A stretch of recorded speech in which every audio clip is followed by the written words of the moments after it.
Good evening everyone, this is Himanshi and I welcome you all on career lab. Hopefully आप सभी बढ़िया होंगे, मस्त होंगे, जबरदस्त होंगे। स्टार्ट करेंगे आज की क्लास। नेशनल एजुकेशन पॉलिसी हम कल कर रहे थे, उसी को आज हम कंप्लीट करने वाले हैं। कई लोग जो हैं वो परेशान हैं वीडियोस को लेकर के, है ना। जिसकी अगर हम बात करें, ये कोई कह रहा है पेडागोजी 15 मार्क्स हो चुका है ऑलरेडी। आप बस समझने में थोड़ी गड़बड़ हुई है, मैं अभी आपको बताती हूँ सिलेबस के अकॉर्डिंग। तो आज कुछ वीडियोस आपके अपलोड हुए हैं। हालांकि मैं टीम से बात करूंगी कि इतने बड़ी डिटेल में आपको जरूरत है नहीं, सीटेट वालों को स्पेशली। तो आप चाहें तो वो देख सकते हैं, नहीं तो मैराथन सेशन देख लेंगे। तो वो वाले टॉपिक्स वैसे भी अभी उतने नहीं आते, नहीं तो मैं उनको लाइव में ही करा देती, है ना। ना तो ज्यादा क्वेश्चन सब एनसीएफ से ज्यादा क्या देखने को ही नहीं मिले हैं, अगर लास्ट उसकी बात करें ना। सीसी से वही उसमें से एज लर्निंग, फॉर लर्निंग और ऑफ लर्निंग आप कर लीजिएगा बस सीसी के सेशन में से। और इसके अलावा आरटी से भी एक वीडियो जो है आप आरटी का देख लेंगे तो इनफ हो जाएगा। तो मैं एक बार टीम से बात करके कल अगर करेक्शन हो सकता है तो वो उतने बड़े वीडियोस हटवा देंगे। ये 3 सेशन जो है आपके कम देर वाले, मतलब कम ड्यूरेशन के, वो मिल जाएंगे। तो बाकी जिसको वो देखना है वो भी देख सकते हैं, ठीक है। इसके अलावा अगर हम बात करें तो बाकी का आपका डन है। ये पेडागोजी का ही पार्ट है, जो किसी को लग रहा है ना। एक बार सिलेबस मैं आपके साथ कल डिस्कस करूंगी। अभी आज नेशनल एजुकेशन पॉलिसी निपटा लेते हैं, फिर उसके बाद आपका स्टेजेस ऑफ डेवलपमेंट सीटेट के लिए रह जाएगा, बाकी लोगों के लिए चलती रहेंगी चीजें, ठीक है जी। हाँ, यूट्यूब पर अभी भी ऑफरिंग क्यों हो रही है पता नहीं अंगद, क्या समस्या है। कल एक और नया इंटरनेट और लगवा के देखेंगे, एक लगवा चुके हैं। तो अगर वो सोल्यूशन सॉल्व हो जाए, निकल जाएगा, रिजॉल्व हो जाएगी वो प्रॉब्लम। तो कल हम बात कर रहे थे किसकी, ये हमने साथ में क्वेश्चंस इसके किए थे। और प्रैक्टिस का जिनको बहुत ज्यादा परेशानी है ना, तो आपके ना ऐप में एक सीडीपी प्रैक्टिस सबसे लास्ट में सेक्शन बनवाया हुआ है, वहां एक एक चैप्टर के जो नए क्वेश्चन आए हुए हैं वो सारे प्रैक्टिस कराए हुए हैं सीडीपी के। तो एक बार उसको जरूर देख लीजिए, स्पेशली सीटेट में, ठीक। चलिए खैर, हम बात कर रहे थे, नहीं पुराना रहने दीजिए, जिसको देखना होगा वो देख लेगा। चलो ठीक है, वो डिटेल में है, आप देख लीजिए, जो देखना चाहे वो देख सकता है। ये कर लेते हैं, है ना। सब देख लिया आपका वीडियो आज का मैम। अरे वाह संजीव, बहुत बढ़िया, सही है। पूजा यूट्यूब पे तो क्लास होगा आज। मेगा प्रैक्टिस करेंगे सीडीपी की, कुछ 50-60 क्वेश्चंस करेंगे आराम से। 28 आ रहे हैं, हाँ। तो अभी ये बढ़ जाएंगे जब आप मैराथन सेशन लेंगे तो, है ना।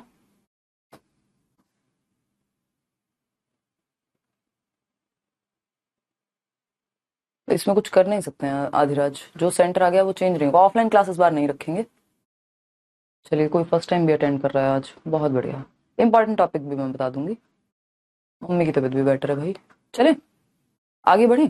चलिए देखिएगा, ऑफलाइन नहीं ऑनलाइन ही होगी मैराथन 10 तारीख को, देखिएगा। तो अगर हम बात करें यहाँ पर किस चीज की, एनईपी 2020 की, अगर हम एनईपी 2020 की बात करते हैं तो बहुत सारी बातें हम ऑलरेडी कर चुके हैं। इन्होंने क्या कहा है कि करिकुलम में रिडक्शन कर दो, भर भर के जो लर्निंग विदाउट बर्डन की बात एनसीएफ भी कर रहा था कि भाई बच्चे से भारी बस्ता हो, वो नहीं होना चाहिए। करिकुलम को थोड़ा सा रिडक्शन की जरूरत है, यानी उसमें कंटेंट बहुत ज्यादा ना हो लेकिन क्वालिटी कंटेंट हो, ठीक है। To enhance essential learning and critical thinking. देखिए, क्रिटिकल थिंकिंग जिसको समालोचनात्मक चिंतन कहते हैं, ये बहुत ज्यादा महत्वपूर्ण है। समालोचनात्मक समालोचनात्मक चिंतन बेहद महत्वपूर्ण है आपके एनईपी के लिए, है ना। कि बच्चा हर एक पक्ष पे सोच पाए, जस्ट मान ना ले। चिंतन के कई प्रकार हैं, बट आपके लिए सीटेट में कोई आवश्यकता उसकी है नहीं खास। आपको एक तो सिंपल बात याद रखनी है, क्रिटिकल थिंकिंग की मतलब जब हम बात कर रहे हैं, मतलब आपको किसी ने कहा कि यार बिल्ली रास्ता काट जाए तो कुछ तो बुरा हो ही जाता है।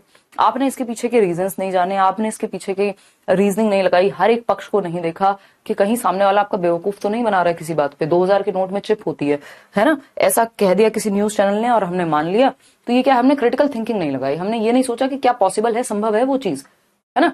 तो कई सारी 21st सेंचुरी स्किल्स हैं जिनकी हम बात करेंगे, जिनकी एनईपी भी बात करती है। 21st सेंचुरी स्किल्स की, 21st सेंचुरी स्किल्स, जिनको 21वीं शताब्दी के कौशल कहा जाता है। हम कहते हैं ना भाई, हम 21वीं शताब्दी में जी रहे हैं, 19वीं शताब्दी के इंसान हो क्या जो आजकल टेक्नोलॉजी के बारे में नहीं पता, है ना। तो 21वीं शताब्दी की अगर हम बात करें, 21वीं शताब्दी की अगर हम बात करें, शताब्दी देखते हैं एक बार। क्रिटिकल थिंकिंग यानी समालोचनात्मक चिंतन, ये क्या है। जैसे इम्प्रॉम्प्टू डिबेट करा दिया। डिबेट जब होती है, एक व्यक्ति है जो पक्ष में है किसी चीज के, दूसरा व्यक्ति है जो उस चीज के विपक्ष में है, यानी एक व्यक्ति है जो उसके प्रो बोलेगा, दूसरा व्यक्ति है जो एंटी बोलेगा, है ना। तो उस केस में आपको क्या करना पड़ेगा, यहां पे दिमाग लगेगा। बच्चा एक, मान लीजिए पॉल्यूशन की ही डिबेट है, तो पेट्रोल की गाड़ियां चलाएं ना चलाएं, बैटरी ज्यादा बेटर है या पेट्रोल ज्यादा बेटर है। इसमें भी एक बच्चा कहेगा भाई बैटरी जो बनाई जा रही है वो भी तो कोयले से या बिजली जिन चीजों से बनाई जाती है। फिर दूसरा कहेगा नहीं, और भी तरीके हैं जो बिजली उसके बैटरीज को बनाने के या बिजली बनाने के, जबकि पेट्रोल को यूज करने के एक दो ही तरीके हैं। तो ये पक्ष विपक्ष होगा, तो क्रिटिकल थिंकिंग निकल करके आएगी। Ask your self made questions. आपसे कुछ क्वेश्चंस पूछने हैं, ऐसे क्वेश्चंस के आपको खुद ही जवाब देने, उससे आपका दिमाग खुलता है क्वेश्चंस पूछने से। ठीक है ना, क्लियर है? बहुत बढ़िया केतक की। अगर हम बात करें गोलमोल आस्किंग रिडल्स, जो आपने बचपन से देखा होगा, पहेलियां पूछी जाती हैं। पहेलियां क्यों पूछी जाती हैं भाई? पहेलियों से दिमाग में इमेजिनेशन बढ़ेगी, क्रिटिकल थिंकिंग आएगी, आप हर एक पक्ष में सोचने के लिए मजबूर होंगे। ठीक है ना, ठीक है। ऐश्वर्या 130 प्लस 136 मार्क्स थे इस बार। एक लेडी थी, आप पूछ रहे हो ना सारे बैचलर ही होते हैं 130 प्लस वाले या मैरिड भी होते हैं। उनका एक बच्चा भी था छोटा सा, शायद वीडियो में आप लोगों ने देखा भी होगा, मीटअप में आई थी और उनका इंटरव्यू नहीं हो पाया था। तो 136 नंबर थे उनके। एक छोटी सी बच्ची थी उनकी, कुछ महीनों की, और 11 महीने या कुछ, और उन्होंने सिर्फ और सिर्फ पढ़ाई की थी, बैच में भी थी वो, 136 नंबर लेकर के आई थी। तो ऐसा नहीं है कि सिर्फ जो सिंगल लोग हैं वही नंबर ला पा रहे हैं, मैरिड लोग या जिन पे ज्यादा रिस्पॉन्सिबिलिटीज हैं वो भी सही तरीके से मेहनत कर रहे हैं तो लेके आ रहे हैं नंबर। पूछे तो समझे, यानी क्रॉस क्वेश्चनिंग जो होती है भाई, क्वेश्चन क्या सामने से क्रॉस क्वेश्चनिंग आई।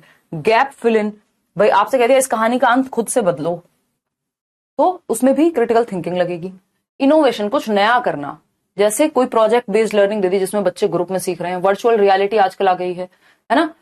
तो ये आपको एक ब्रेक दे करके बच्चों को थोड़ा मौका देंगे एक्सप्लोर करने का।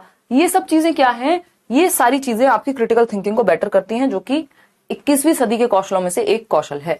कोलैबोरेशन की जब हम बात कर रहे हैं या कम्युनिकेशन की हम बात कर रहे हैं, ये भी 21st सेंचुरी स्किल्स में आता है कि बच्चा कम्युनिकेट करना सीखे, अपनी बात को ठीक से कहना सीखे, है ना, दूसरे की बात को सुनना सीखे, है ना। ऐसा ना हो सब एक साथ बोल रहे हो, पहले आप सुने, अच्छे लिसनर बने, तब आप अच्छे वक्ता भी बन पाएंगे, यानी स्पीकर भी बन पाएंगे। ठीक है ना। कोलैबोरेशन में ग्रुप में बच्चे प्रॉब्लम को सॉल्व कर रहे हैं, ठीक है, सहयोग हो गया। फ्लेक्सिबिलिटी एंड अडेप्टेबिलिटी, यानी एक चीज के, घर में एक बर्तन भी है तो उसके कई सारे यूज हो सकते हैं, ये बात समझ पाना, ये क्या फ्लेक्सिबिलिटी है, जिससे रचनात्मकता आएगी। भाई एक पेन को लोग, स्पेशली फीमेल्स अगर आप देखेंगे तो वो बालों में भी लगा लेती हैं, यानी अपने जूड़े में भी लगा लेंगी, है ना। पेन एक ही है, इससे लिखना भी होता है।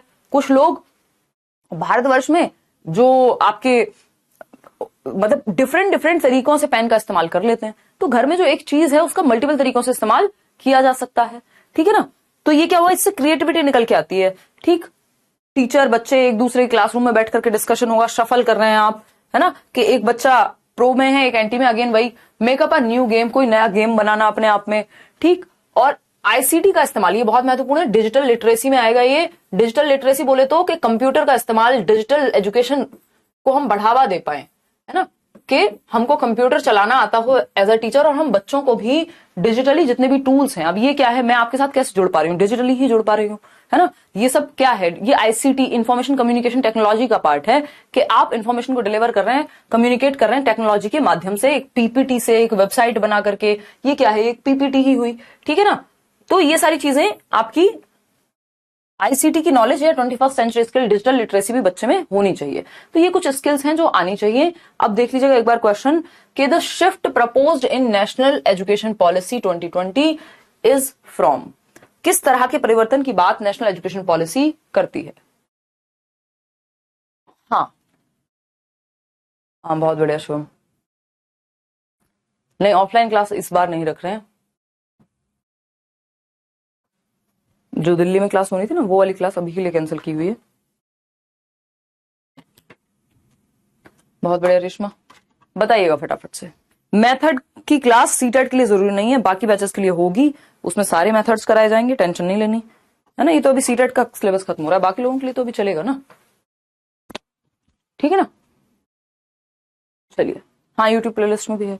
तो एक बार आप अपने ही सेक्शन में जाएंगे, वीडियो सेक्शन में, सारे सीटेट वाले, तो नए क्वेश्चंस मैंने आपको कराए हुए हैं जो टॉपिक वाइज हैं। इनफ प्रैक्टिस हो चुकी है, उसके अलावा आपको एक क्वेश्चन में प्रैक्टिस करने की जरूरत नहीं पड़ेगी, अगर आप उतना भी अच्छे से कर लेते हैं तो। आपकी ऐप में ही सीडीपी प्रैक्टिस सेक्शन है, उसमें जाकर के जिस भी टॉपिक को आप सर्च करेंगे, जो भी आता है आपके सीटेट के सिलेबस में, वो सब आपके सामने है। इवन बाकी लोग भी उसको देख सकते हैं।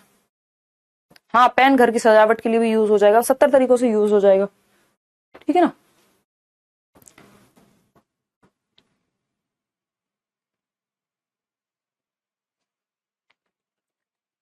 चलिएगा देखते हैं।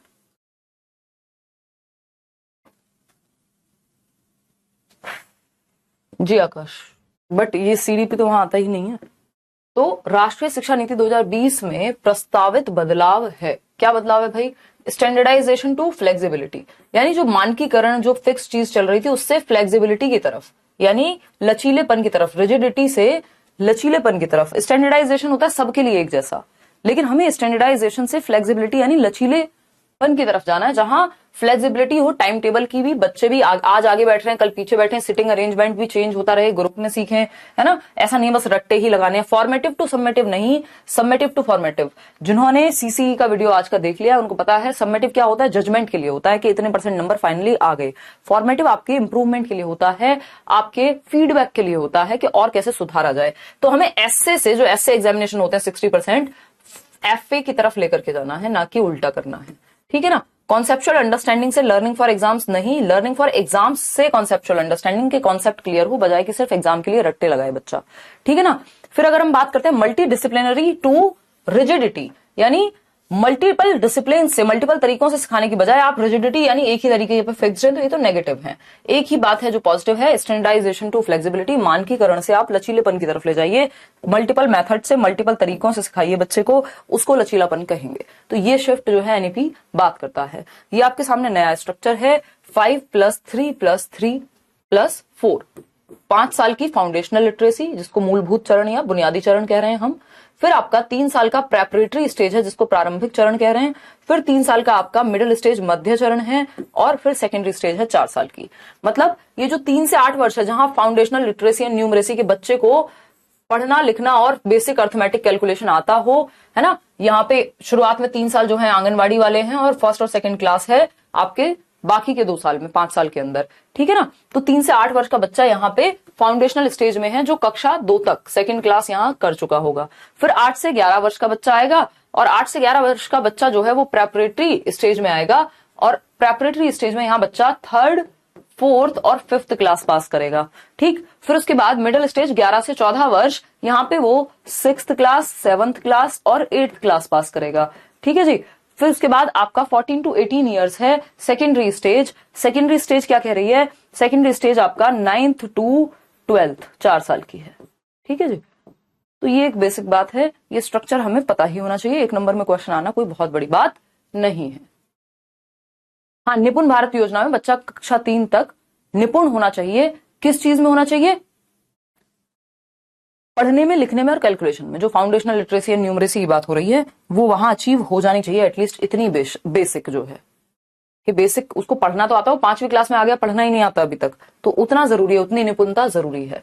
NCERT will develop a national curriculum framework and pedagogical framework for early childhood care and education, यानी एनसीपीएफ ईसीसीई, एक एनसीएफ आ भी चुका है, आपके काम का उतना नहीं है।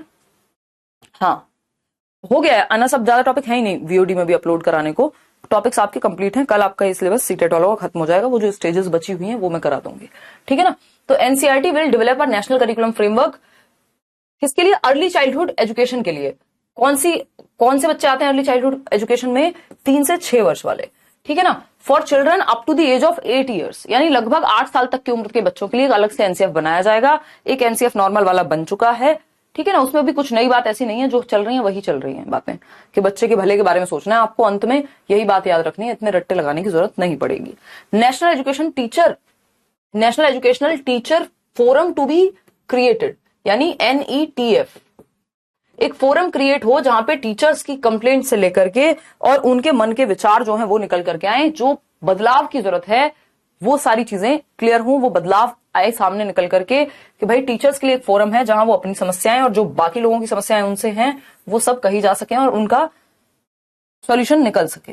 तो एक फोरम टीचर्स के लिए भी क्रिएट होगा, ठीक। और नेशनल असेसमेंट सेंटर परख, इसकी बात हम कर चुके हैं कल कि एक असेसमेंट, एक आकलन का केंद्र बनना चाहिए जिसका नाम क्या होगा, परख होगा। जो हमने परफॉर्मेंस एनालिसिस रिव्यू असेसमेंट की बात की थी for knowledge, for holistic knowledge की कल हमने बात की थी। Performance assessment review and analysis of knowledge for holistic development will be set up as a standard setting body. Parakh set हो जाएगा जो आकलन का काम करेगा, ठीक है जी। फिर इसके बाद no rigid separation between arts and science, ये बात हमने कल भी की थी कि आर्ट्स का बच्चा है तो वो मैथ्स पढ़ना चाहता है या फिजिक्स पढ़ना चाहता है तो वो भी पढ़ सकता है। यानी 15 सब्जेक्ट है, 15 में से जो 5 आपका मन करे वो ले सकते हो। ऐसा नहीं है कि आर्ट्स ले ली तो आप साइंस के सब्जेक्ट नहीं पढ़ोगे या कॉमर्स ले ली तो आप आर्ट्स के सब्जेक्ट नहीं पढ़ सकते, ठीक है ना। तो करिकुलर और एक्स्ट्रा करिकुलर एक्टिविटीज में भी जो बच्चे का मन करे वो चूज कर सकता है। वोकेशनल एंड एकेडमिक स्ट्रीम्स, यानी बच्चे का मन कर रहा है साथ में कोडिंग सीखने का तो 6th क्लास से उसे कोडिंग भी सिखाना शुरू कर दो। म्यूजिक का मन कर रहा है तो म्यूजिक भी सिखाना शुरू कर दो, है ना। तो कुछ वोकेशनल जिससे वो कल को कुछ खा कमा सके, ऐसा नहीं सिर्फ डिग्री हो और नौकरी खाने के भी लाले हो, वो नहीं होना चाहिए। तो vocational integration from class 6 onwards के वोकेशनल एजुकेशन हम देना शुरू कर दें। व्यवसायिक शिक्षा जिसको हम कहते हैं, कक्षा 6 से ही शुरुआत हो जाए। कभी उसको हम कोई एक इंटर्नशिप कराएं, है ना, कभी हम कोई उसको एडिटिंग सिखा रहे हैं, कभी हम कोडिंग सिखा रहे हैं। Teachers to be prepared for assessment reforms by 2023, हालांकि अभी तक ये हुआ नहीं है बट प्रिपेयर किया जा रहा है टीचर्स को 2023 तक कि भाई वो आकलन के तरीके को बदलें, टेस्ट लेने के तरीकों को बदलें। Every child will come out of school adapt in at least one skill. Adapt मतलब एकदम पारंगत होकर के एटलीस्ट एक स्किल में वो अच्छा हो जिससे उसका जीवन भी यापन हो सके स्कूल से निकलते निकलते, चाहे वो एडिटिंग हो, चाहे वो आपका कोई और स्किल हो, चाहे वो कोडिंग हो, चाहे वो कोई और तरीका हो, किसी ना किसी एक वोकेशन में वो अडेप्ट हो, पारंगत हो बच्चा। Common standards of learning in public and private schools, जो प्राइवेट और गवर्नमेंट स्कूल्स हैं सब जगह पे सेम लेवल की लर्निंग होनी चाहिए। ऐसा नहीं है कि प्राइवेट स्कूल में अच्छी पढ़ाई हो रही है, गवर्नमेंट में नहीं हो रही है, ठीक। Universalization of early childhood care of education, मतलब ECCE कहते हैं हम, नर्स वो वाले बच्चे जो आपके आंगनवाड़ी वगैरह में होते हैं, UKG LKG में होते हैं।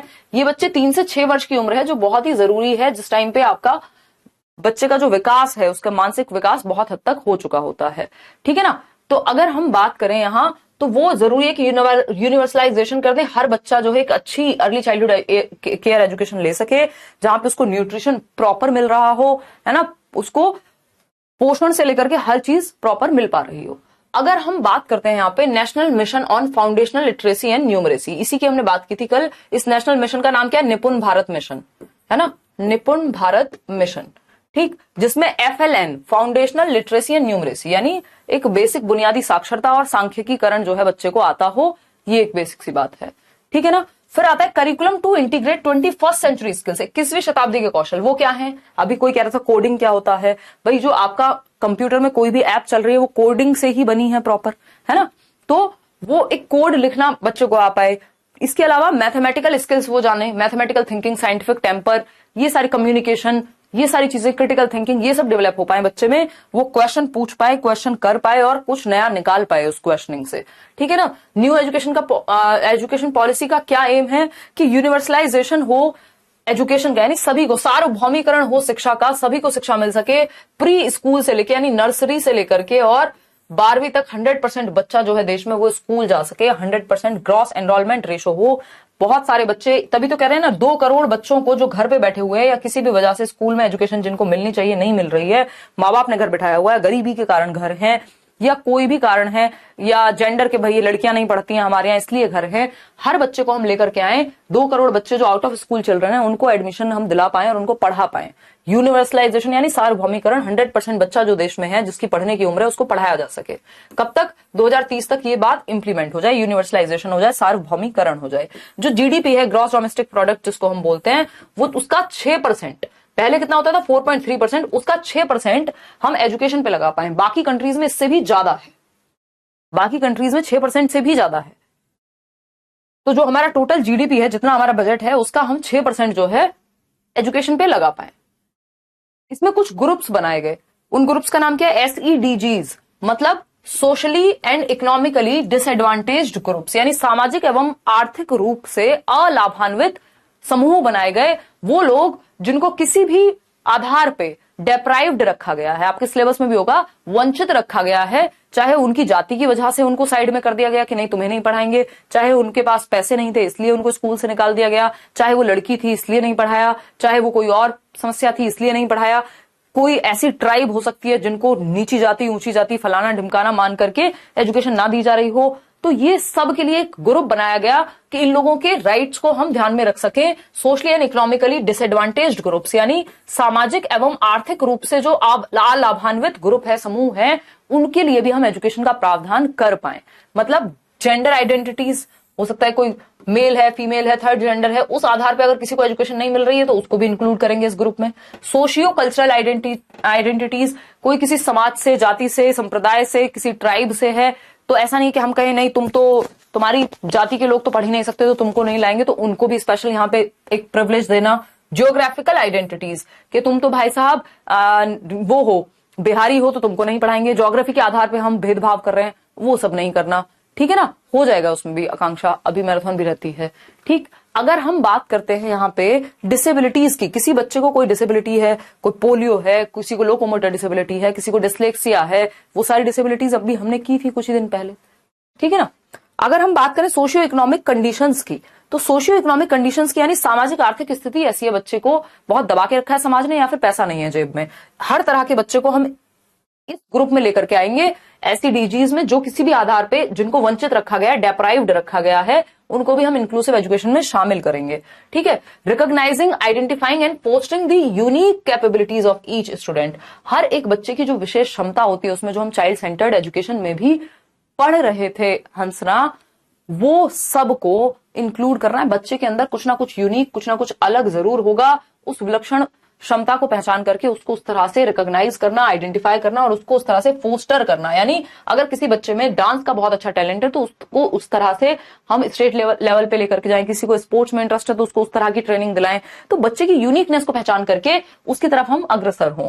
Respect for diversity and respect for the local context, जिस सामाजिक संदर्भ से बच्चा आ रहा है उसको उस तरह के एग्जाम्पल्स दो ताकि उसको चीजें समझ में आए, जो उसकी मातृभाषा है उसमें उसको पढ़ाओ। ठीक है ना। फुल इक्विटी एंड इंक्लूजन, यानी समता। एक होती है एम्पैथी और दूसरी होती है सिंपैथी। सिंपैथी होती है, हाँ तुम्हें दर्द हुआ, अरे चोट लग गई, बेचारे बच्चे को दर्द हो गया। एक हुआ जब माताजी अगर बच्चे की है तो उनको एम्पैथी फील होगी। हो सकता है किसी पड़ोस वाले व्यक्ति को लगे हाँ यार चोट लग गई बेचारे बच्चे को, जबकि अगर उसकी माताजी है उस बच्चे की वहां, या उसका भाई बहन है, तो हो सकता है वो समता महसूस करे, वो दर्द महसूस करे, वो जो वो बच्चा फील कर रहा है। यानी दूसरों के शूज में खुद को रख के देखना एम्पैथी होती है। और एम्पैथी जरूरी होती है इक्विटी के लिए कि हम बच्चे की या व्यक्ति की नीड समझ करके उसके हिसाब से चल पाए। ठीक है ना। सिंपैथी क्या होती है, हाँ ठीक है यार तुम्हारे साथ बुरा हुआ, बहुत बुरा लगा, लेकिन अगर आपने भी कभी वो जीवन में बुरा महसूस किया है या उस लेवल का आप महसूस कर पा रहे हैं तो वो एम्पैथी कहलाती है। ठीक है ना। इंक्लूजन मतलब समावेशन, और समावेशन किस आधार पे होता है, समता, इक्विटी के आधार पे, इक्वालिटी के आधार पे नहीं। दो बच्चे, एक का पैर में दिक्कत है, दूसरा का पैर एकदम ठीक है, कहें दोनों को दौड़ा दिया, इक्वालिटी है नहीं।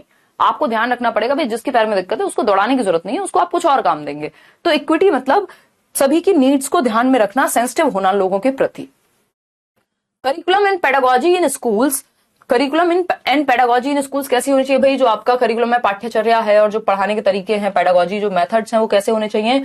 लर्निंग शुड बी होलिस्टिक, सर्वांगीण होनी चाहिए, बच्चे के सभी पक्षों को, उसके दिल दिमाग, उसके फिजिकल बॉडी, हर चीज इंक्लूडेड हो, इंटीग्रेटेड होनी चाहिए, एकीकृत होनी चाहिए, एंजॉयबल हो, एंगेजिंग हो, मन लगे पढ़ने में, तब तो मजा आएगा, अदरवाइज तो रट्टे ही लगाते हम रह जाएंगे। ठीक है जी। फिर जेंडर इंक्लूजन फंड बनाया जाए कि हम फीमेल्स को भी इंक्लूड करें, उसके लिए अलग से फंड बनाएं, है ना। लड़कियां 10वीं पास कर रही हैं तो कुछ राज्यों में स्पेशल उनको पैसा मिलेगा, नौकरी में अलग से उनको एक रिजर्वेशन मिलेगा। वो क्यों है, क्योंकि हमें पता है कि फीमेल्स को हम एजुकेशन में पीछे रख रहे हैं। जब बात आती है, माँ बाप के सामने दो चॉइसेस होती हैं कि लड़के को पढ़ाना है कि लड़की को पढ़ाना है, अगर पैसे की तंगी हो जाए तो ज्यादातर केसेस में आज भी ये देखा जाता है कि वो क्या करेंगे, अपने बेटे को पढ़ा देंगे, बेटी को नहीं पढ़ाएंगे। ठीक है ना। तो ये जेंडर इंक्लूजन फंड है ताकि जेंडर के आधार पर किसी के साथ भेदभाव ना हो। केजीबीवी जो कस्तूरबा गांधी बालिका विद्यालय होते हैं उनको 12वीं कक्षा तक लेकर के जाया जाए। रिडक्शन इन दी, क्योंकि ये फीमेल्स के लिए ही है सिर्फ, reduction in the curriculum to core concepts, जो कोर कॉन्सेप्ट्स हैं, जो सबसे ज्यादा जरूरी सब्जेक्ट्स हैं, चाहे वो मैथमेटिक्स हो, लैंग्वेज हो, साइंसेज हो। होलिस्टिक मतलब होता है हर एक पक्ष में बच्चे का कॉग्निटिव, अफेक्टिव और साइकोमोटर, यानी उसका संज्ञान, उसका दिमाग, उसका दिल यानी उसके इमोशंस और उसके फिजिकल एक्टिविटी, तीनों को इंक्लूड करेंगे जब हम करिकुलर प्लस को करिकुलर एक्टिविटीज, यानी पेन पेपर टेस्ट भी, और उसके अलावा आपकी जो है बच्चा इंक्लूड हो, स्पोर्ट्स में इन्वॉल्व हो, सारी चीजें करे, वो आएगा होलिस्टिक में, यानी सर्वांगीण, हर एक रूप में आपने बच्चे को सिखाने की कोशिश की है या उसके बेहतरी की कोशिश की है। क्वेश्चन है, what does national education policy 2020 proposes for retention of students from socially economically disadvantaged groups, यानी राष्ट्रीय शिक्षा नीति 2020 सामाजिक आर्थिक रूप से वंचित समुदायों से आने वाले विद्यार्थियों के अवधारण के लिए क्या प्रस्तावित करती है, यानी जो सोशली इकोनॉमिकली डिसएडवांटेज्ड ग्रुप से बच्चा आ रहा है, एसईडीजी, उसके लिए क्या कहती है। तो एसईडीजीज बनाए गए हैं ताकि उन बच्चों का विशेष ध्यान रखा जा सके। हाँ, भेदभाव करते हैं लड़के लड़कियों में, बिल्कुल। तो पहला है रोट लर्निंग, रट्टा लगवा करके। तो कैसे आप जो अलाभान्वित वर्ग है उसको कैसे इंक्लूड करेंगे।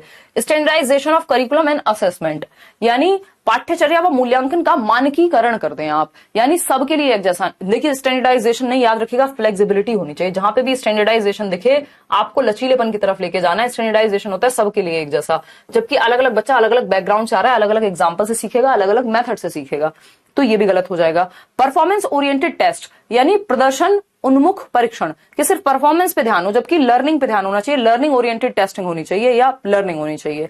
रिलेटेबल एंड मीनिंगफुल करिकुलम, ये बात एकदम सही है कि आपकी जो पाठ्यचर्या है वो ऐसी होनी चाहिए जो अर्थपूर्ण हो, जिसका कोई मीनिंग हो, है ना, बच्चे की लाइफ से जुड़ पाए। ठीक, बच्चे की लाइफ से जुड़ पाए। क्लियर है बात। आगे बढ़ेंगे। लैंग्वेज के बारे में क्या कहती है नेशनल एजुकेशन पॉलिसी, देखते हैं एक बार। इतनी बात समझ में आई है? यहां तक कोई डाउट है तो पूछ लो एक बार, पूछो फटाफट से।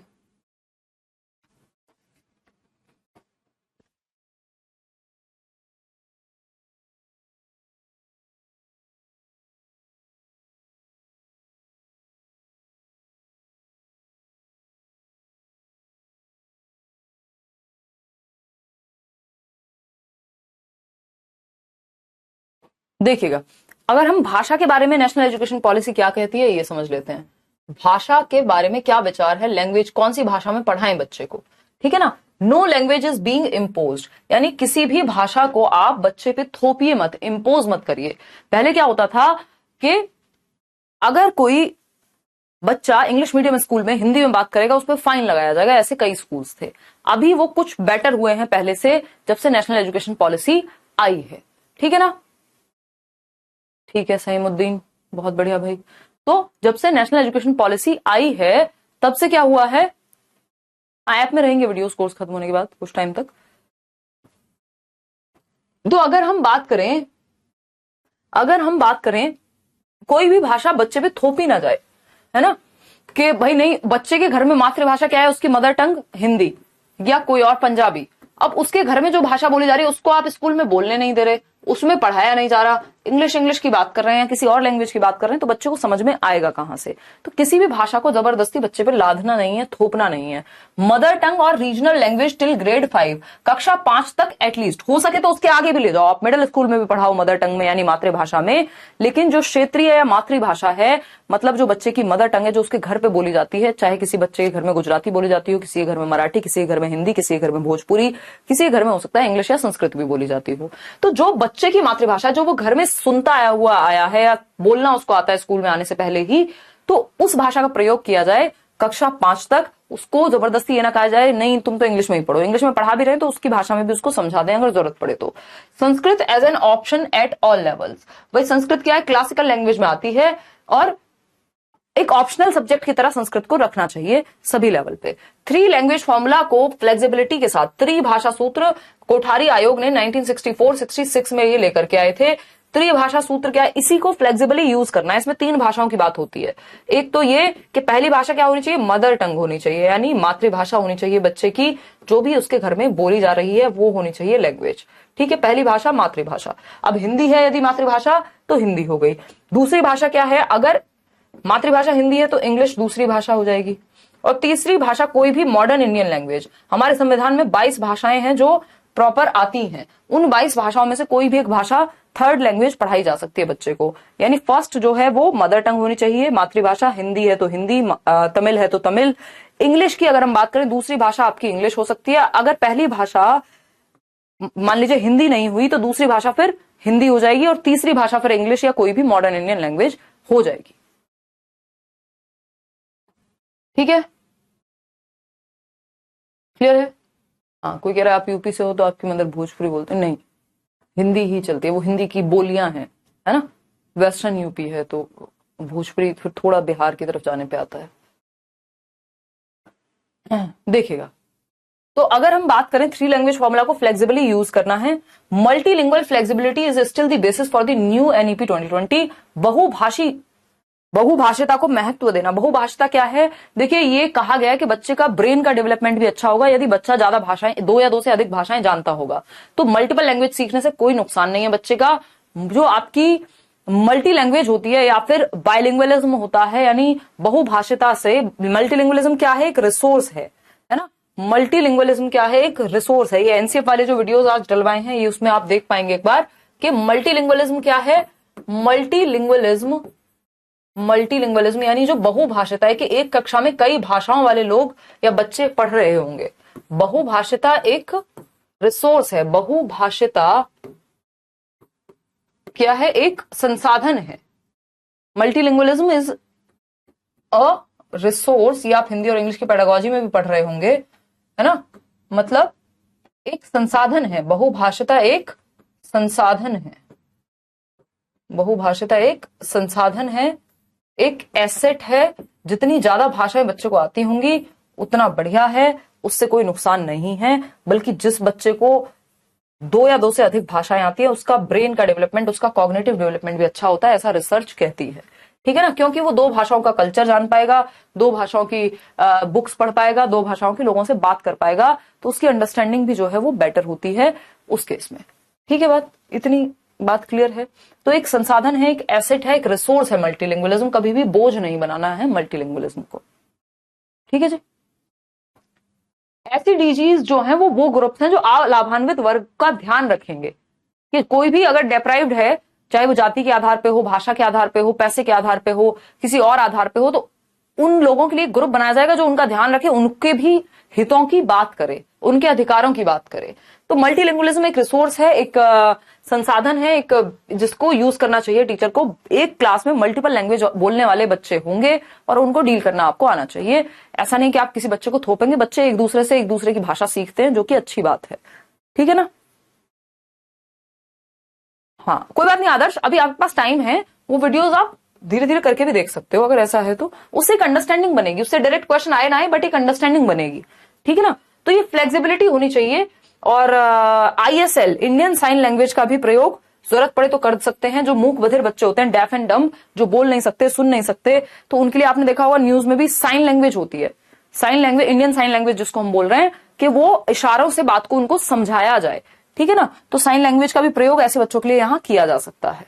तो ये बात हुई लैंग्वेज की। अब देखिएगा इसमें क्या बात है। National education policy 2020 considers multilingualism, यानी बहुभाषिता को कैसे देखती है नेशनल एजुकेशन पॉलिसी।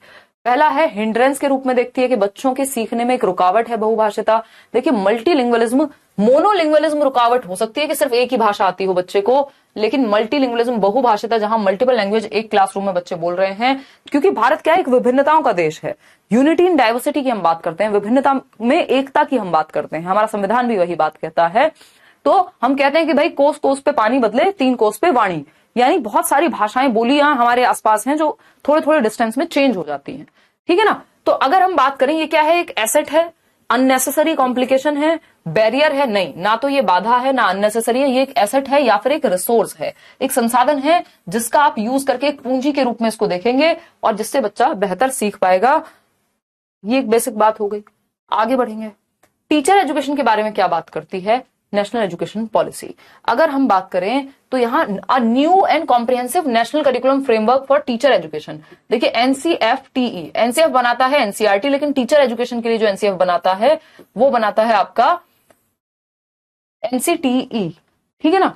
तो will be formulated by the NCTE in consultation with NCERT के साथ कंसल्ट करके एक टीचर एजुकेशन के लिए नया एनसीएफ तैयार होगा। अभी नॉर्मल वाला हुआ है। By 2030 the minimum degree qualification for teaching will be a 4-year integrated BEd degree. यानी 2030 तक आते आते आपका जो ये 2 साल का डिप्लोमा है वो सब खत्म कर दिया जाएगा। टीचर बनने के लिए मिनिमम 4 साल की आपको बीएड करनी पड़ेगी।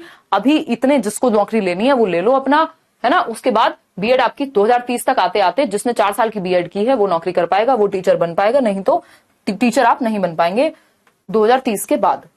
तो national curriculum framework for school education NCF-SE 2020-21 will be developed by the NCERT, ये आ चुका है। अगर हम देखें एनसीएफ जो लेटेस्ट है, robust teacher recruitment and career path, यानी टीचर रिक्रूटमेंट प्रॉपर स्टैंडर्ड्स तरीके से हो, national professional standards for teachers. ऐसा नहीं है स्कूल में बैठ करके टीचर ने एक बार नौकरी ली, स्पेशली सरकारी स्कूल में ऐसा होता है, और जिंदगी भर ना कोई ट्रेनिंग करने की जरूरत पड़ रही है, ना फिर आपको पता है आपकी नौकरी जाएगी नहीं, आप अपना सिलाई बुनाई कढ़ाई में लगे पड़े हैं स्कूल में आकर के, या फिर आप आराम कर रहे हैं दिन भर और बच्चों को पढ़ा नहीं रहे हैं अपने आप, क्योंकि टीचर हैं आप तो हमेशा आपको काम करना पड़ेगा, आपको हमेशा खुद पे काम करते रहना पड़ेगा। टीचर पढ़ने और पढ़ाने से बच नहीं सकता, है ना। टीचर का काम पढ़ाना है तो इसका मतलब ये नहीं कि आप पढ़ना छोड़ देंगे, आपको हमेशा सीखते रहना पड़ेगा। तो इसलिए एक national professional standards for teachers आना चाहिए, एनपीएसटी जिसको कहते हैं, will be developed by the national council for teacher education by 2022 in consultation with NCERT, SCERTs, teachers and expert organisations from across levels and regions. यानी NCERT के साथ जो आपकी national council for educational research and training एक body है, NCERT autonomous body है, SCERT ऐसी state council for educational research and training के लिए बॉडीज होती हैं, टीचर्स के साथ मिलकर, एक्सपर्ट ऑर्गेनाइजेशंस के साथ मिलकर के एक ऐसा स्टैंडर्ड तैयार करें हम टीचर एजुकेशन के लिए। 2022 तक की बात हुई थी, अभी चल ही रहे हैं काम इस पे, जिसमें टीचर्स के लिए उनको समय समय पे टेस्ट देना पड़े, उनको जांचा जाए कि वो कितना अच्छा पढ़ा रहे हैं, अगर नहीं पढ़ा रहे हैं, आउटडेटेड हो गए तो भैया साइड कर दिया जाए। तो ये सारी बातें यहां पे हुई थी। कॉन्टिन्यूअस प्रोफेशनल डेवलपमेंट CPD, यानी सतत रूप से आप अपने ऊपर एज अ प्रोफेशनल काम करते रहें, अपनी स्किल्स को बेटर बनाते रहें। एक बार आपने बीएड की थी, फिर 20 साल तक आपको कोई मतलब ही नहीं है, आपने कुछ नया पढ़ा ही नहीं है। शालिनी, उनको टाटा बाय बाय कर दीजिए बहुत ही समझदारी के साथ, है ना। अगर कुछ जरूरत है और कुछ और दूसरे तरीकों से बात हो सकती है, पहले कन्फ्रंट कीजिए, है ना। और थोड़ा सा किसी और को भी कोई मतलब अपनी सेफ्टी का ध्यान रखिएगा बस, और पूछिए क्या बात है और फिर आगे का सॉल्यूशन निकालिए, है ना। ज्यादातर केसेस में निकल जाना चाहिए ऐसी सिचुएशन से, थोड़ा सा मन पक्का करके, और अपने जीवन के बारे में अगर आप खुद से अपना जीवन यापन कर सकती हैं तो बहुत बढ़िया है। थोड़ा ड्रामा होगा बट यही जीवन है, क्या कर सकते हैं, है ना। अब इससे ज्यादा मैं क्या बोलूं यहाँ इन लोगों के सामने।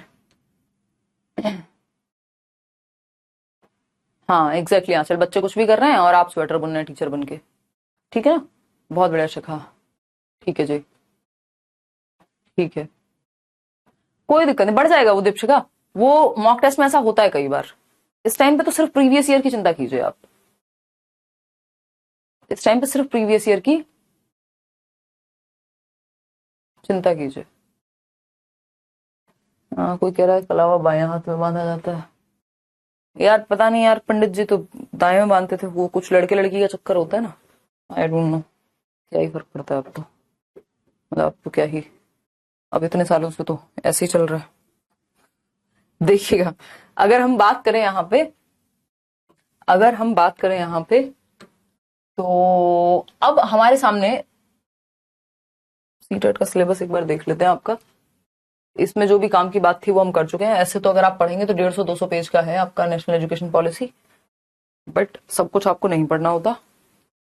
सिलेबस आपका उठाते हैं, ये सिलेबस आपका भी डल ही गया होगा आपके उसमें। देखिए, अगर हम बात करें, यहाँ हमारे हैं 3 सेक्शन, ठीक। Development and it's relationship with learning सब कर चुके हैं हम, मैं बता दूंगी, एक सेशन अलग से ले लूंगी OMR पे, डोंट वरी, ठीक। प्रिंसिपल्स ऑफ डेवलपमेंट कर चुके हैं, हेरिडिटी एंड एनवायरनमेंट, सोशलाइजेशन, पियाजे, Vygotsky, child centred education, even Freud और वो सब भी करा चुके हैं आपको मैं। एरिक्सन 1 नंबर का क्वेश्चन यदि आ जाए, इंटेलिजेंस, मल्टी डायमेंशनल इंटेलिजेंस जो गार्डनर वाली है, language and thought, gender as a social construct, सब करा चुकी हूँ, एक एक चीज कराई हुई है ना। ये जो आपका इससे क्वेश्चन आ नहीं रहे, क्योंकि हुआ क्या है कि जब से नेशनल एजुकेशन पॉलिसी एड हुई है तो कुछ क्वेश्चन इसके आने लग गए हैं, उस चक्कर में सीसी से क्वेश्चन आपके कम हो गए, लेकिन फिर भी मैंने डलवा दिया, तो एक बार उसको पढ़ लीजिएगा आप, ठीक है ना। इसके अलावा अगर हम देखें कम क्या हो गए, मतलब खत्म से ही हो गए अगर देखें पिछले कई, जब से ऑनलाइन हुआ है, जब से नेशनल एजुकेशन पॉलिसी आई है, क्योंकि नेशनल एजुकेशन पॉलिसी इसमें ऐड नहीं है लेकिन क्वेश्चन उससे आते हैं, है ना। हाँ देखो शालू को कितना ज्ञान है, कह रहे शादी के बाद बनता है बाएं हाथ में, शादी से पहले दाएं हाथ में बनता है, तो मुझे लग रहा है दाएं में ही रह जाएगा जीवन भर। छोड़िए, आ जाइए इधर। अगर हम बात करें तो यहाँ पे देखिए, इंक्लूसिव एजुकेशन 5 नंबर का है, ये प्रॉपर आपको अच्छे से कराया गया है। है ना। डाइवर्स बैकग्राउंड्स क्या होते हैं, बच्चा अपने एटीट्यूड में, अपने एप्टीट्यूड में, अपने इंटेलिजेंस में, अपने इंटरेस्ट में डिफरेंट होता है। डिप्राइव्ड और डिसएडवांटेज बच्चा कोई भी हो सकता है, जिसको समाज ने या तो अलग थलग रखा हो किसी जाति के आधार पे, जेंडर के आधार पे, या इकोनॉमिकली अगर वो आर्थिक रूप से कमजोर है, या फिर उसको कोई डिसेबिलिटी है। तो डिसेबिलिटी में बहुत सारी डिसेबिलिटी आपको कराई थी, डिसलेक्सिया से लेके एडीएचडी से लेके, और जो आरपीडब्ल्यूडी एक्ट कराया था। अब देखोगे तो आरपीडब्ल्यूडी एक्ट यहाँ डायरेक्टली मेंशन नहीं है, बट वो करना होता है क्योंकि इसी से जुड़ा हुआ है। Addressing the needs of children with learning difficulties, ये भी हम कर चुके हैं, है ना। इम्पेयरमेंट और हैंडीकैप में भी हमने बात की थी अंतर की। Addressing with talented, creative and specially abled learners, creative बच्चा क्या है, जो कुछ डिफरेंट सोचता हो, जिसकी डाइवर्जेंट थिंकिंग हो, ठीक है ना। तो ये भी हम कर चुके हैं। अब लर्निंग एंड पेडागोजी जो 10 नंबर की आती है, किसी को इस बात पे भी डाउट था कि हाय रे ये हुआ है कि नहीं हुआ है ना। लर्निंग का चैप्टर मैंने प्रॉपर कराया, मोटिवेशन आपको प्रॉपर कराया है। तो एक टॉपिक ये हो गया, इसमें टोटल ही 3 टॉपिक है। ऑल्टरनेटिव कॉन्सेप्शन एंड एरर्स पे भी मैंने बात की है एक बार कि ऑल्टरनेटिव कॉन्सेप्शन क्या होता है, ऑल्टरनेटिव कॉन्सेप्शन और मिसकॉन्सेप्शन, या फिर ये बस इतना ही है, ये 4 लाइन का ही टॉपिक है कि ऑल्टरनेटिव कॉन्सेप्शन को जो वैकल्पिक अवधारणा या मिसकॉन्सेप्शन या रॉन्ग कॉन्सेप्शन बच्चा बना देता है, उनको गलत ना कहकर के हम ऑल्टरनेटिव कहते हैं, वैकल्पिक कहते हैं, और उनपे चर्चा डिस्कशन होना चाहिए ताकि वो ठीक हो जाए। और बच्चे की गलतियों को आपको एक विंडो की तरह देखना है कि जिससे ये पता लग सके कि बच्चा सीखता कैसे, गलतियां हमें ये बताती हैं। ये सारी बातें ये इनडायरेक्टली हो जाता है ये डिस्कस, ठीक है, ये हम प्रॉपर कर चुके हैं। How children think and learn and why children fail, ये बात जो है आपकी, ये हम लर्निंग के अंदर ही कर चुके हैं। बच्चा अगर फेल होता है, सबसे पहले आपको डायग्नोज करना होता है, जांचना होता है कि क्यों फेल हो रहे हैं बच्चे, कहीं मेथड में कमी रह गई है। तो सिलेबस आपका इस तरह से खत्म है। हुए हैं शक्ति, हुए हैं। अब क्या है, अब आपके सामने एक चीज है, एक तो आपका स्टेजेस ऑफ डेवलपमेंट का एक बार मुझे आधा पार्ट बचा हुआ है, वो मैं कल करा दूंगी। उसके अलावा अगर मैं बात करूं आपकी, तो मैराथन सेशन है आपका 10 तारीख को, है ना। लिंक आपको आ जाएगा इस पे ही, ऐप पर ही, 9 बजे 10 अगस्त को। सिर्फ इसको देख लेना, इसमें सारी चीजें एक साथ रिवाइज हो जाएंगी। बहुत शॉर्ट में लेकर के चलूंगी, क्योंकि ऐसे तो आपको 40-50 घंटे यहां भी पढ़ा दिया है। अगर लॉन्ग ही करना है तो उसका कोई पॉइंट नहीं है। तो उसमें आपकी पूरी 30 नंबर की सीडीपी कवर हो जाएगी, जो भी जरूरी कॉन्सेप्ट्स हैं सारे आपके वहीं से कवर, रिवीजन हो जाएगा बेसिकली आपका, तो क्योंकि आप तो ऑलरेडी बहुत डिटेल में पढ़ चुके हैं। अगर हम बात करें किस चीज की, आप एक तो आपका सीडीपी का सेक्शन है ऐप में, है ना, और दूसरा आपका सेक्शन होगा सबसे लास्ट में, जब आप जाएंगे इसी में आगे आगे करते हुए, सीडीपी प्रैक्टिस या प्रैक्टिस के नाम से आ रहा होगा। उसमें आपके चैप्टर वाइज एक एक चैप्टर जो भी आया हुआ है सीटेट में, सारे लेटेस्ट क्वेश्चंस कराएं। इवन वो सभी बैचेस के लोगों को देख लेने चाहिए, अगर उनके बैच में नहीं डले तो मैं डलवा भी दूंगी। उसमें सारे, बस उतना कर लिया आपने, कुछ अलग से एक क्वेश्चन भी हाथ नहीं लगाओगे तब भी पूरे 30 में से 30 आ जाएंगे। देखो सबसे लास्ट में जाओगे ना, सीडीपी प्रैक्टिस का सेक्शन बना हुआ है, यहाँ पे 39 वीडियोज हैं आपके, और ये 39 सेशन से अलग अलग टॉपिक है। इवन इसमें ईवीएस वगैरह के भी मैंने मिक्स किए हुए हैं, हिंदी के भी किए हुए हैं, और आपके ये तो है ही, ठीक है। इवन ये देखना 39 सेशंस हैं जो सिर्फ प्रैक्टिस के लिए। पता नहीं ये इतना फोकस हो पा रहा होगा यहाँ पे या नहीं, बट ये सीडीपी प्रैक्टिस सबसे लास्ट में है आपके बैच में ही, इंग्लिश पेडागोजी के बाद, ठीक है ना। अब किसी का कोई डाउट हो, किसी के मन में कोई समस्या आ रही हो, पेपर कैसे सॉल्व करना है ऑफलाइन वाला, वो मैं बताऊंगी पेपर से 1-2 दिन पहले, उसके लिए टेंशन ना लो। स्टेज ऑफ डेवलपमेंट कल करा दूंगी, तो आपका कल जो है सेशन खत्म हो जाएगा। परसों आपका वो है, क्या कहते हैं उसको, मेटाकॉग्निशन भी मैंने इन बिटवीन बताया है, और जो आपको फ्री वाले नोट्स दिए हुए हैं वो भी मैराथन में एक बार करा दूंगी। मैराथन ऐप पे भी होगी, यूट्यूब पे भी होगी। वैसे यूट्यूब पे ही आपको लिंक मिल जाएगा, उसके बाद ऐप पे डल जाएगी, ठीक है। जरूरत से ज्यादा पढ़ चुके हो आप, ऐसा नहीं है कि कोई दिक्कत नहीं है। नहीं, एग्जाम सिटी अब चेंज नहीं होगी।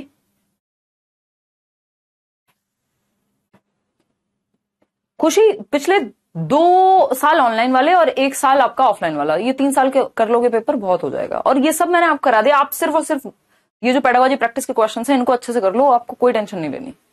प्रिंसिपल्स बाकी हैं, ऐसा हो सकता है मैंने कराए तो थे, मैं एक बार चेक करा लेती हूँ टीम से कि अगर मिस हुए होंगे तो उसका वीडियो डल जाएगा। मेरे को तो याद है यार, मैंने अच्छे से प्रिंसिपल्स कराए हैं, कैसी बात कर रहे हो। 1 मिनट रुको,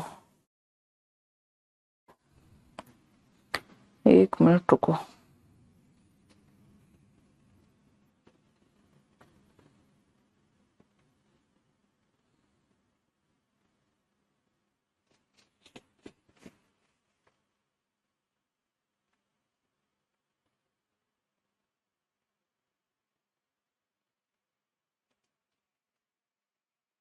एलिमिनेशन का आइडिया भी बता देंगे।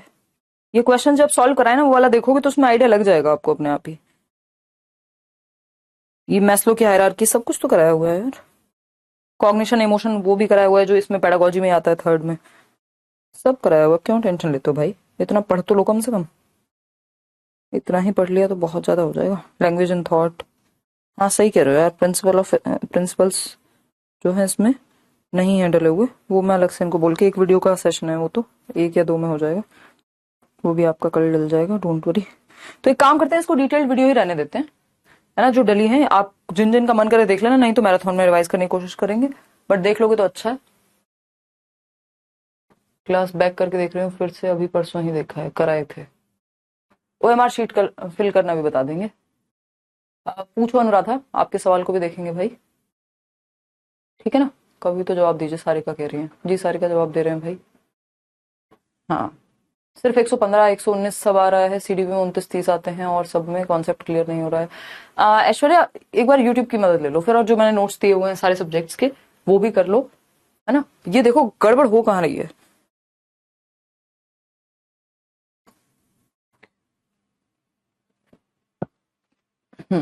शालू कह रही हैं कराए थे।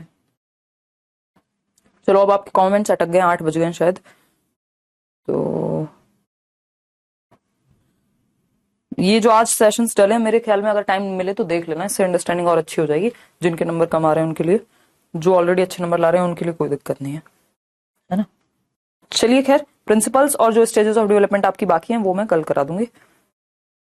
कल आपका जो है क्लासेस ऑफ है, फिर आपको यूट्यूब पर प्रैक्टिस कर लेनी है साथ में बैठ करके, और जो पेपर वगैरह कैसे रिजॉल्व करना है, एक सेशन में अलग से आपका एक डाउट का ले लूंगी, जिसमें मैं और आप बस बात कर लेंगे आधे पौने घंटे, जो जो आपके डाउट्स होंगे वो हम आपके क्लियर हो जाएंगे, ठीक है ना। चलिए आज के लिए इतना ही रखते हैं फिर, thank you so much, take care.